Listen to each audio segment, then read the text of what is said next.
அஸ்ஸலாமு அலைக்கும் ஃப்ரெண்ட்ஸ், எல்லோரும் எப்படி இருக்கீங்க? அல்ஹம்துலில்லாஹ் நாங்கள் எல்லோரும் நல்லாயிருக்கோம். நீங்களும் நல்லா இருப்பீங்கன்னு நினைக்கிறேன். நான் இன்றைக்கி வீடியோவில் செய்ய போகிற ரெசிபி என்னென்னா கார சட்னி தாங்க செய்ய போகிறேன். நீங்கள் ட்ராவல் பண்ணும்போது கூட எடுத்துகிட்டு போகலாம். அவ்வளோ சூப்பரான டேஸ்ட்டில் இருக்கும். கார சட்னினா யாருக்கு தாங்க பிடிக்காது?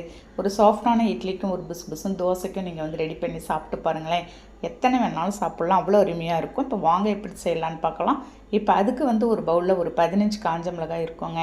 ஒரு 10 நிமிஷத்துக்கு முன்னாடியே நான் வந்து ஊற போட்டு எடுத்து வச்சுருந்தேன். நம்ம ஊற வச்சு நம்ம செய்யும்போது நைஸாக நல்லா அரைஞ்சி வந்துடும். ஒன்று காஞ்ச மிளகாய் எல்லாத்தையும் எடுத்து ஒரு மிக்ஸி ஜாரில் சேர்த்துறேன். ஒரு பூண்டு வந்து நான் வந்து தோலோடையே எடுத்து வச்சுருக்கேங்க. அந்த உடச்சி வச்சுருந்த பூண்டை வந்து மிக்ஸி ஜாரில் சேர்த்துடலாங்க. இப்போ வந்து ஒரு மீடியம் சைஸ் வெங்காயம் வந்து எடுத்திருக்கேன். நான் வந்து பெரிய வெங்காயம் சேர்த்துருக்கேன். உங்கள்கிட்ட சின்ன வெங்காயம்னாலும் ஒரு 2 வெங்காயம் போட்டுக்கோங்க. வெங்காயத்தையும் நம்ம நறுக்கி சேர்த்துட்டு ஒரு 4 தக்காளி, பழமான தக்காளியாக பார்த்து எடுத்துக்கோங்க. தக்காளி வந்து இந்த சட்னிக்கு நீங்கள் கொஞ்சம் கூடுதலாக செஞ்சால் தாங்க நல்லாயிருக்கும். எல்லாத்தையும் அந்த உள்ளே இருக்கிற அந்த வேர் எல்லாத்தையும் நம்ம வந்து கட் பண்ணி எடுத்துகிட்டு எல்லாத்தையும் நான் வந்து சேர்த்துக்கிறேன்.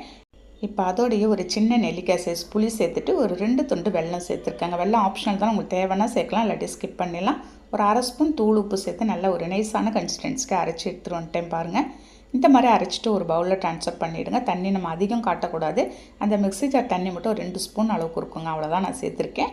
பாருங்கள், எல்லாத்தையும் மிக்ஸ் பண்ணிவிட்டு இப்போ சின்னதாக ஒரு தாளிப்பு பார்த்துடலாமா. தாளிக்கிற கரண்டியில் நான் வந்து 4 ஸ்பூன் அளவுக்கு இருக்கும் எண்ணெய் சேர்த்துருக்கேங்க. ஒரு ஸ்பூன் கடுகுளுத்த பருப்பு சேர்த்துட்றேன். நல்லா பொரியட்டும். இப்போ வந்து ஒரு 1/4 ஸ்பூன் ஒரு ஜீரகம் சேர்த்துடலாம். ரெண்டுமே நல்ல வாசனை வர வரைக்கும் பொரிஞ்சதும் நம்ம வந்து பெருங்காயத்தூள் கொஞ்சமாக சேர்த்து எல்லாத்தையும் ஒரு மிக்ஸ் கொடுத்துடலாங்க.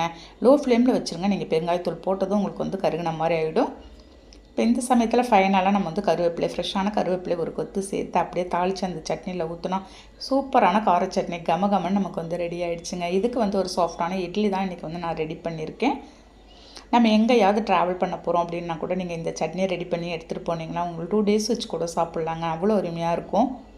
எத்தனை இட்லி கொடுத்தாலும் எத்தனை தோசை கொடுத்தாலும் சாப்பிட்ருவாங்க. இந்த ஒரு கார சட்னி அவ்வளோ சூப்பராக இருக்குங்க.